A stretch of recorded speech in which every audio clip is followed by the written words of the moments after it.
পদ্মা নদীর মাঝখানে একটা বাস আর কয়েক সেকেন্ডে সব শেষ। ফেরিতে ওঠার সময় বাসটি তার নিয়ন্ত্রণ হারিয়ে নদীর নিচে পড়ে যায়। বাসটিতে ছিল অনেকের ভাই, অনেকের বোন, অনেকের আত্মীয় স্বজন, অনেকের প্রিয় মানুষ। কেউ বুঝতেও পারেনি এই যাত্রাটাই সব কিছু শেষ হয়ে যাবে। নদীর তীরে শুধু এখন অপেক্ষা, স্বজনদের কান্না, কেউ খুঁজতেছে তার আপন মানুষটাকে, কেউ এখনো বিশ্বাস করতে পারছে না যে সে আর ফিরবে না।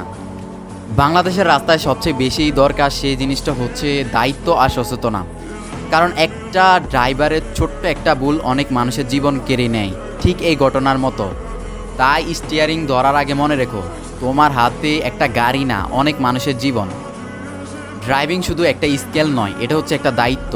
একটা ছোট্ট ভুল মানে অনেক মানুষের জীবন শেষ করে নেয়। এই ঘটনাটা একটা ঘটনা নয়, এটা আমাদেরকে চোখে আঙ্গুল দিয়ে বুঝিয়ে দেয় আমরা এখনো কতটা অনিরাপদ।